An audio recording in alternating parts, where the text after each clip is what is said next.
Welcome everyone to our final expense training call every single Monday evening. We had July 4th yesterday, so today is 7/5, and we are doing our final expense training call 7 p.m. Central Standard Time every Monday, 7 p.m. Central Standard Time. Join us. And tonight we'll be talking about different examples of why you never allow the client to tell you that they have everything taken care of. Right. So let's kind of start to dive into what that means. Okay. I've got everything taken care of. Okay. Interesting. So you are at the door. Okay. You are sitting down with them.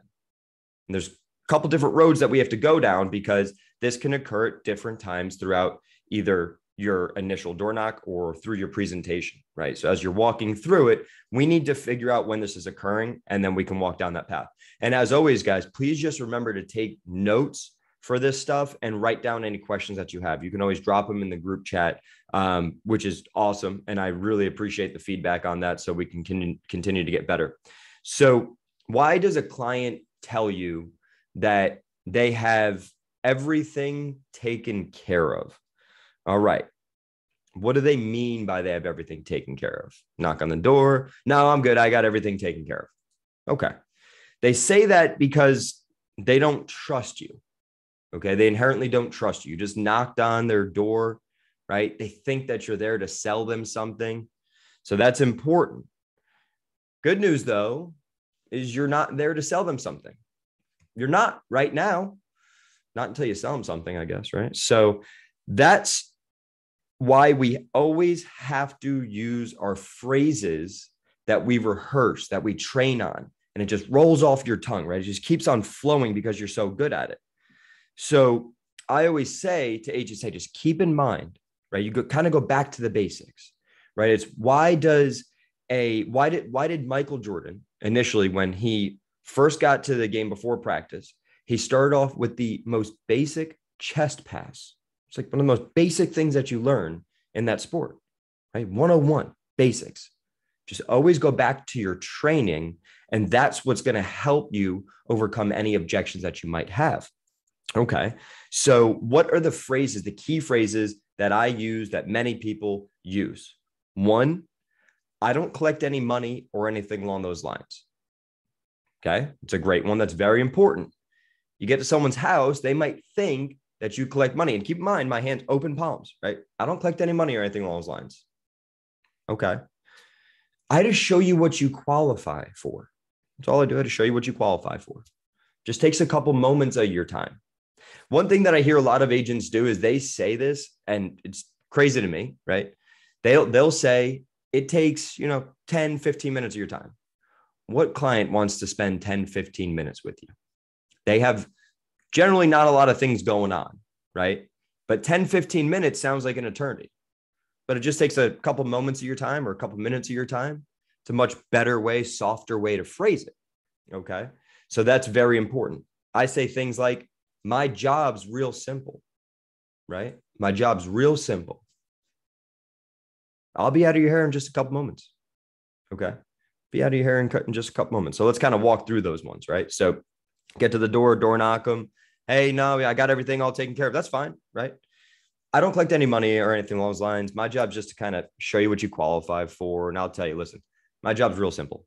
All I do is I get the information out that you had requested. You sent down this card down to our office down here at the benefits center. And my job is just to go through the program, show you what you qualify for real quick, get the information out to you. I'll be out of your hair in just a couple moments, right? Boom, flow, keep the flow going. So remember, key phrases, some key phrases.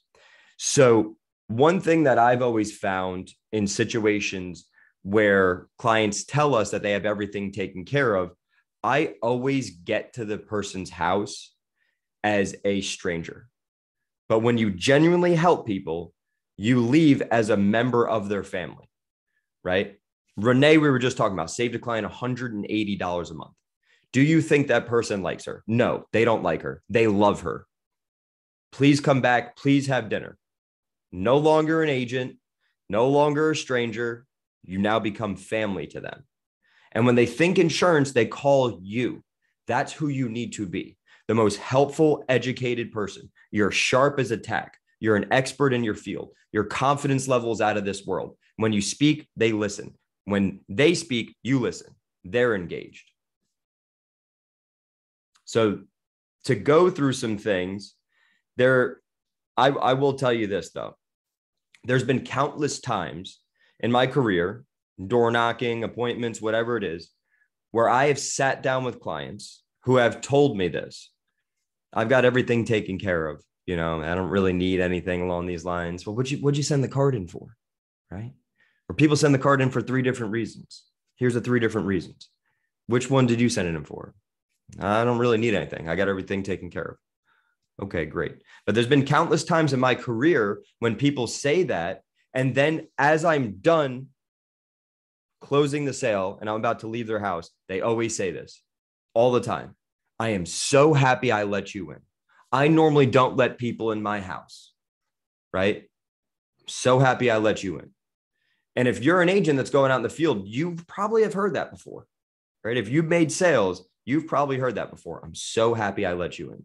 So as an agent, you need to remember these stories in the back of your mind, right? On why you can't just let these clients allow you to leave the home because they've got everything taken care of.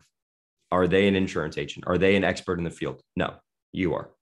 So what I look at here is one of probably, I would say that the most important thing is kind of pushing through those objections, pushing through the objection that they gave me until I got into the home, right?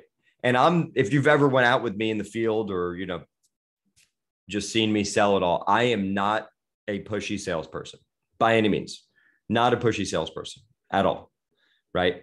But there's certain things that you need to do to help clients. There's certain times when you need to press, okay? The battle is always difficult, but you will always leave the client in a better position when you leave that house. So keep that in mind too, okay? They thought that they had everything taken care of, but it just wasn't what they thought it was. So that's very important. However, though, in the rare case that they actually do have everything taken care of, be honest with them, right? Just tell them the truth that they're in a great position, right? Miss Mary, I'm not going to lie to you here, okay? I see the policy, what you got, had it for 10 years. It's a great policy, right? I think it's amazing. If anyone comes in the house and they tell you otherwise, they're probably just here just to try and sell you something, right? That's the reality of it. You can't beat it on price.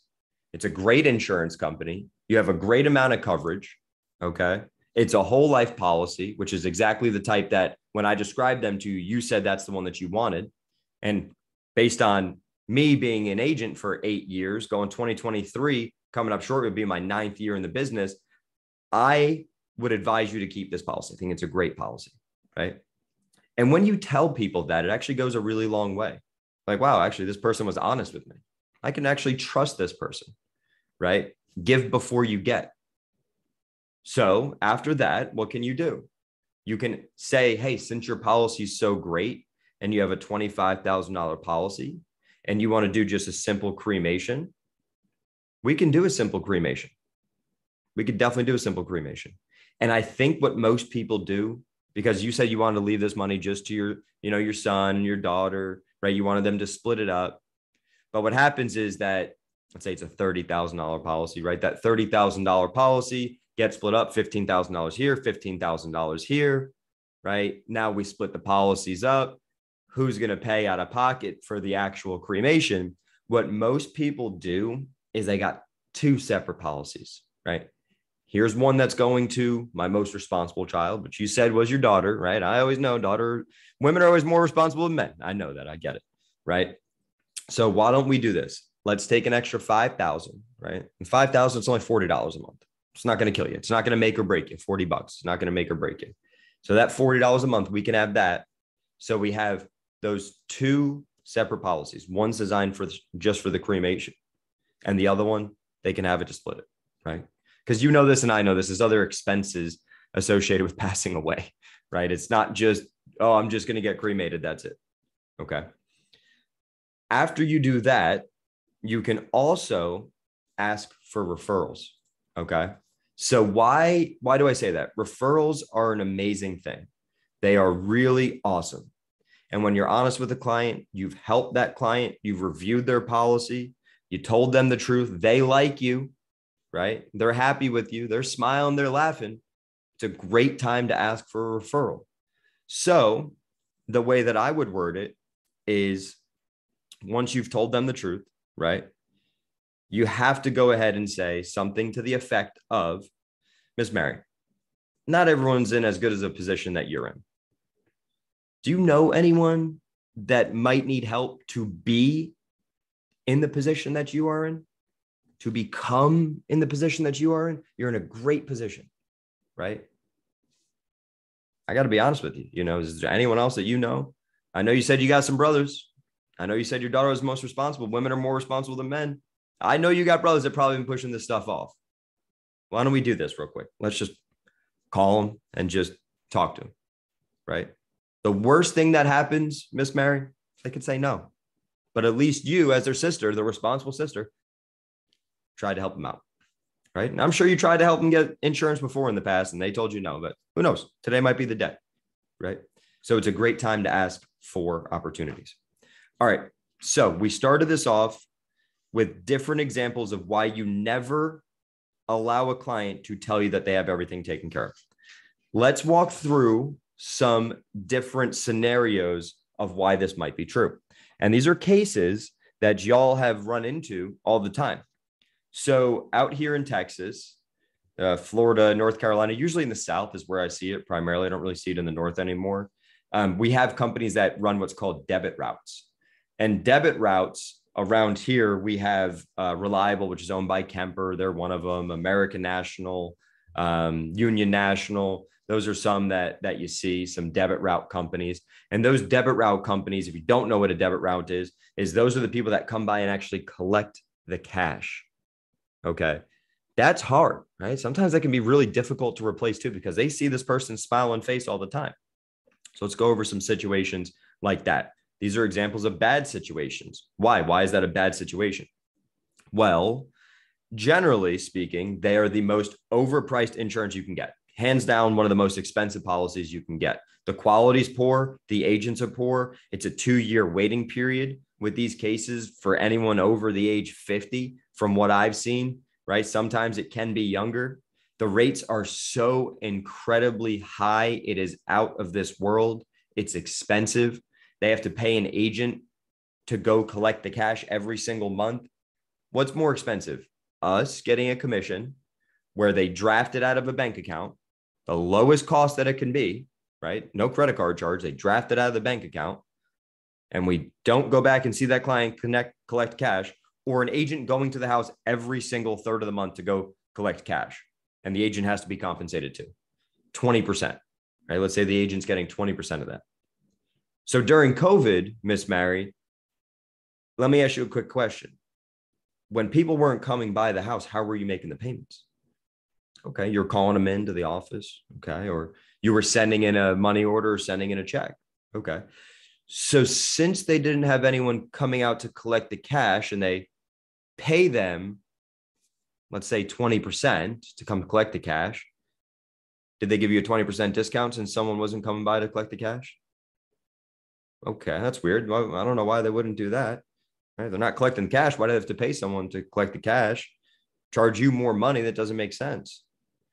But Ms. Mary, the good news is through this state regulated program, I can show you what you qualify for that. And generally speaking, I don't know if this is true, but generally speaking, based on all the medications and everything that you showed me over here, you would qualify for something that kicks in immediately, right? Because, you know, let's say, for example, that car out there, if you got that car insurance and you went out and you got into a car accident a month later, right? Even though you've already paid them and the claim didn't pay, you probably wouldn't be happy, right? I wouldn't be happy either. So that's kind of like having car insurance that you got to wait 2 years before that car insurance starts. You probably wouldn't drive frequently. You probably wouldn't want to go anywhere, right? It's the same thing with this over here. When you have a policy that you have to wait 2 years before it starts, It's really difficult, not only for you, but it's really difficult for your family because you're paying into something that doesn't work. It doesn't do its job until 2 years later. And if you passed away immediately, your family only gets what you paid into it, right? Back plus some interest. So then you can go down the pitch and start showing them how the different rates work. Generally, in my area, when I see debit route companies, I can double the premium, not double the premium, double the face amount for the same premium. But still, it can be a difficult replacement because those agents come by and they lie to the client. They see him all the time. You have to realize too, clients that are having someone come by and pick up cash on a debit route, more than likely seen this their entire life. An agent coming by to collect the cash was very common. Right? That's how insurance used to be. That was how the premiums were collected. There wasn't always bank accounts where they could draft something out of the bank account, right? That didn't always occur. How did they do it? Well, I got to come by and get the cash. Or you can send the cash in an envelope to the post office through the mail, right? Not always recommended. So someone would come by, safe, collect the cash, pick it up, right? That was the safest way to do it. But nowadays, if that person that comes by and collects the cash on the 3rd and gets $5,000, $10,000 in their pocket and quits the company that day, nowhere to be found, right? That client's premium's not getting turned in. The client's premium's not getting turned in. There becomes a loan on the policy. A loan on the policy has an interest rate associated with it. How many agents have you seen over the years, Miss Mary? Being an insurance agent is difficult. Being an entrepreneur is difficult. It's not easy, right? That's the truth. It's difficult. Imagine how difficult it is going to pick up that cash every single month. The turnover rate is so high, so high. So you got to use the ammunition of the stuff that you know. So they're always seeing different agents coming to their house collecting the cash. Miss Mary, let me ask you a question. Over the years, you've had this policy for 10 years now, right? How many different agents have come by and collect the cash? Like 5? No, like 10. Right? That's generally the response that I get. Sometimes I'll get the response of, no, I've had the same person, right? The whole entire time. I think I got that literally one time, actually, not sometimes. So understanding the competition and using it against them. That's an example of why you never let the client tell you that they've got it taken care of. Because I have so many times saved these people either money or double the amount of coverage. Because the reality is when they get life insurance, they don't get life insurance for themselves. They get life insurance to make sure that they have peace of mind. So when they die, it's taken care of for their family. That's why they get life insurance. It has nothing to do with them. It's a selfless thing to do.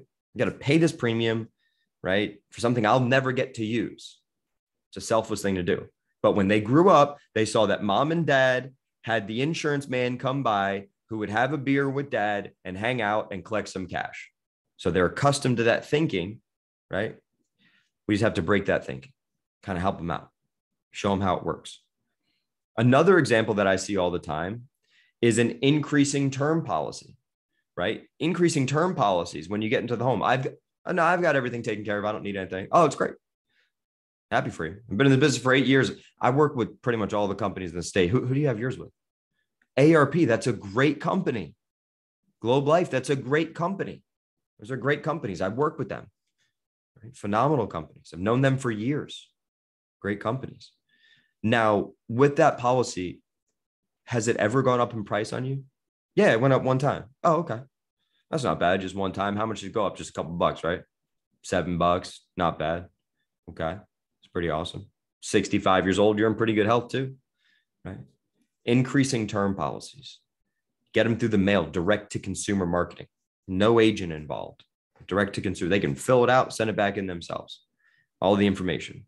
Price goes up every 5 years, either on their birth, whatever the birth month is, or the anniversary year of the policy, anniversary month of the policy. So when they turn 60, 65, 70, 75, 80, ends at age 80. Miss Mary, do you know how much money you get back when that policy ends at age 80? Zero. Nothing. All the money you paid into it. And what happens is, Miss Mary, right?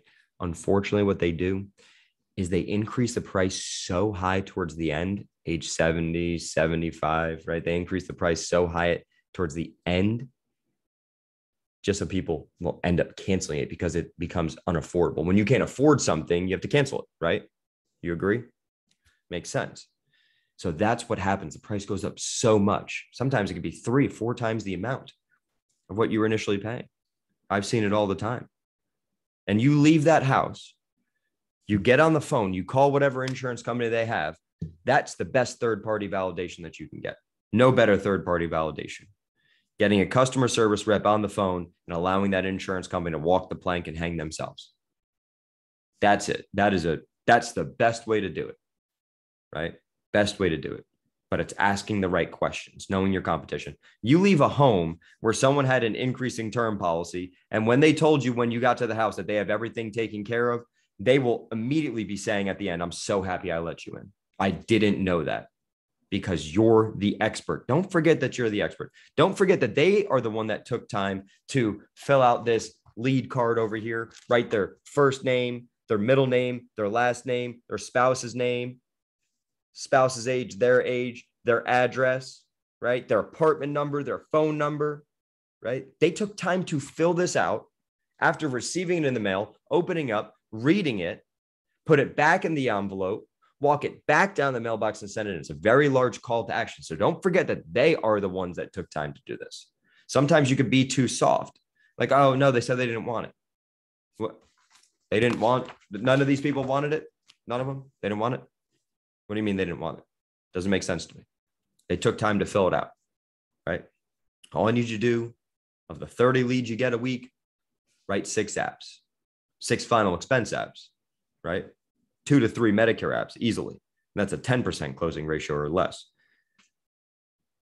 2-year waiting period we went over, but 2-year waiting period with the debit route company is going to be a little bit different in terms of price than direct to consumer. So we will see 2-year waiting periods quite frequently. We'll see them.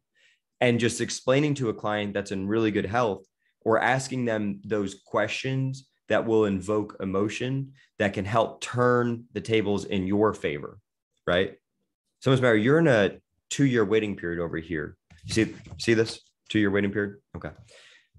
See how it says graded death benefit? Graded, like a grade on a hill. It goes up, right? The death benefit goes up, starts out nothing, right? Year 1 ROP stands for return of premium. So basically what that means, Ms. Merritt, as you see over here, year 1 and year 2, they give you back whatever you, excuse me, whatever you paid into it, plus interest in the first 2 years. Okay. So you're paying $50 a month. So if you died in 12 months, right, you get $600 plus, interest, 10%, let's say $660.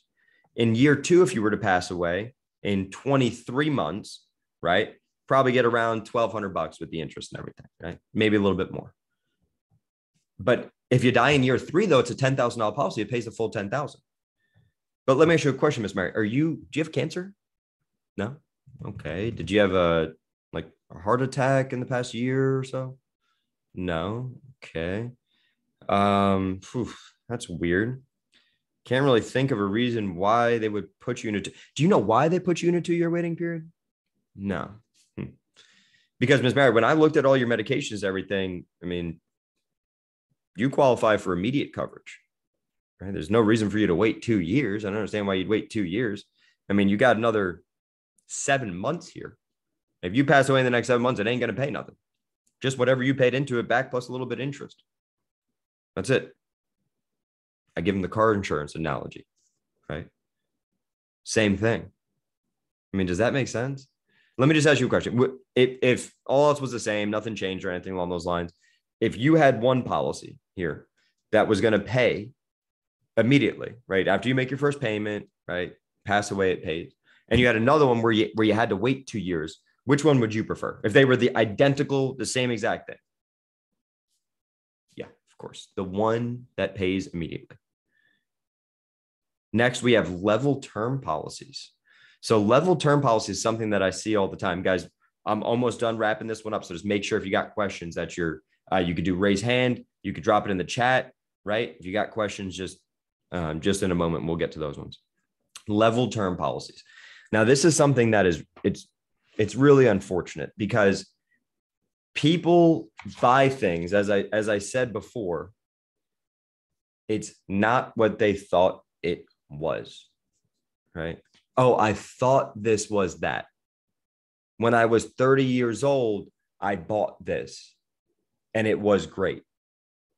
And the key word there is was great, Miss Mary. It was great. So a level term policy, I'm going to give you a real life example that I had an agent run into. Level term policy, the term has now ended after 30 years. They got it in their 30s, right? They're in their 60s now. At the end of a term policy, okay, the rates go up dramatically every year after that term policy ends. So it's a 30-year term, year 31, 32, 33, so on and so forth. This client had been paying those rates, $250, $300 a month, a lot of money, but they wanted to maintain the policy. So basically, we got a hold of the policy. We're looking at the policy, we're flipping through it, right? And we're looking at it and we're like, wow, it goes up quite dramatically here, right? That's pretty dang heavy increase. So that's important for us to kind of look at it and review it with the client. So I go ahead and I look at it and I just show them, okay, so you had this for 30 years. It was a level term, right? For $100,000. So that means if you died in those 30 years, it would have paid, which is amazing. That's great. But now we see how it says year 31, year 32, 33, 34. See how it still will pay $100,000 if you die. But you see how the rate goes up dramatically because you're only paying $455 for the whole year right here. See that? Now you're at $3,000, right? That's very expensive. Let me ask you a question. Could you afford $3,000 a year? I mean, if you can, there's nothing wrong with that. But if you can afford $3,000 a year, you'd probably rather have that $3,000 a year stay the same guaranteed fixed rate. Is that right? You just don't want it going up. Too much uncertainty in the world. You see gas prices these days, gas prices out of control. It's unreal. Pay attention to tonalities too, right? I do a lot of different tonalities and voice inflections when I'm speaking to the clients, right? Certain times when you speak a little bit softer, certain times when you get a little bit more excited, right? Like, Miss May, you just qualified. You just got approved for that level coverage. Boom, high five. Like they're super excited. You're super excited. You should be super excited. So you show them that, you look at it. This client was paying a lot of money and we were able to get her into a whole life policy, right? And she was so grateful. And when I left, let's go back to it again. When the agent left that house, said the same exact thing. I am so happy I let you in. So happy I let you in. Imploding universal life policies. I don't want to go too in depth on this one, right? Because we did talk about this on a prior call. If you did not plug in and you don't have the YouTube link, just send me an email, shoot me a text, whatever. I'll get it over to you. It's on my YouTube channel, so you can subscribe to that YouTube channel and get it. I'll send the link out for every single call that I do, right? I record them, I clip them, and then I put them on YouTube. So that's an important thing, right? Is those imploding universal life policies, understanding them, right? Watch that video that we did there. What is a universal life? How does it work? It's kind of like a combination between perm and term, right? It's a combo between a whole life policy and a term policy, right? It could last your whole life. It could not. You can overfund it. You can make it a 10-year term policy if you pay the minimum premium, right? So it's kind of understanding that. How long is this going to work? How long is it going to last for? Is it guaranteed to last their whole life? Asking questions on the phone. What questions should you ask on the phone to customer service? Right? Those are really, really key things that are super important. So when I do another call, I think, key questions to ask customer service for all different policies is very important. So I'm going to write that down as a note because there's different questions that you're going to ask to allow a client to get the knowledge that they need to make an informed decision by the insurance carrier, the rep from the insurance carrier, the customer service rep. By you asking the right questions enables that door to be wide open, right? The door's now open for a sale. But initially when you got to the house, what did they say? They have everything taken care of. We're just open the door just a little bit. So how much is the price going to be when they turn 75? Oh, okay. The price is going to be, because right now Miss Mary's 60. Okay. She just had her first increase. She was 59. She just turned 60 this year. So she had her first increase. And when she's 75, it's going to be $175 a month. I mute it real quick. Mute the phone. Boom, mute. Miss Mary, can you afford $175 a month? No? Okay. And now let me ask you a quick question. When she, gets to age 80, right? And the policy's over, the term policy's over. Does she get to get any of that money that she paid into it back? No. Miss Mary, did you hear what they just said? You're not going to get none of that money back. Doesn't make any sense. Would you rather whole life or this term? Whole life? Okay, one second. Boom. So, okay, great, right? And did you see those voice inflections that I used there, right? The voice inflections, tonality, got quiet at certain points in time. The way that I asked the questions, right, to the rep, then how I presented the information to her. Super important, super important. So that's why you can never allow a client to say that they have everything taken care of. It's your job, it's your responsibility, it's your obligation to get them out the information that they requested. People don't know that they have problems until you, as the informed, expert, confident agent, get in that home, show them that they have a problem. When Renee was out there, that client didn't know that they had a problem. Saved them $180 a month. They are grateful. Very, very grateful. So with that said, if you all have questions, please go ahead. I'm going to give it, a few moments if someone has questions. And let's see over here. If someone's got some questions. You can raise hand. Yep, Jason, definitely correct. Ask questions you know the answer to. Control/lead the conversation where you need it to go. It's a great point. Absolutely. So raise hand, unmute yourself if you got some questions here. So we'll give it a couple moments. If anyone does, if you have a scenario that you ran into that you want to discuss where you were able to help someone that said that same exact thing to you, right? So that's an important thing, right? Yeah, just like the way I'm doing it. So that's important. If y'all have any questions, concerns, comments, otherwise, we will hop off, and I appreciate everyone for joining. As always, thank you so much for joining these calls. You guys are the reasons why we do it, why we love it, right? We do this. We take time to sit down and go over this stuff, all this information. It's constantly just finding these topics because there's so many nuances of the business. Yeah, we have an actual training system, right? We have a whole training platform. I can take you out in the field for 8 hours. 10 hours, 12 hours, right? We can go out there and do it. There's so many nuances to this business, to this industry, to sales, right? The mannerisms, the tonality, the questions to ask. You can't encompass it all in one entire training. So we need to keep all agents informed and keep this in mind. Y'all that are on here are the most plugged in agents. The most plugged in agents are those who are the most successful. Every single time, that is a fact, that is a truth. If you're working with agents, you have agents that work with you, right? You're a manager, you're considering being a manager. The agents that don't do the little things for sure won't do the big things. What's the big things? Going out and sitting down with the people. So I appreciate everyone. Thank you so much. Have a wonderful evening. I'll see you all next Monday evening, 7 p.m. Central Standard Time for our final expense training call. Wednesday evening, 7 p.m. Central Standard Time for our Medicare Madness training call. Thank you, everyone. Appreciate y'all. Have a wonderful evening.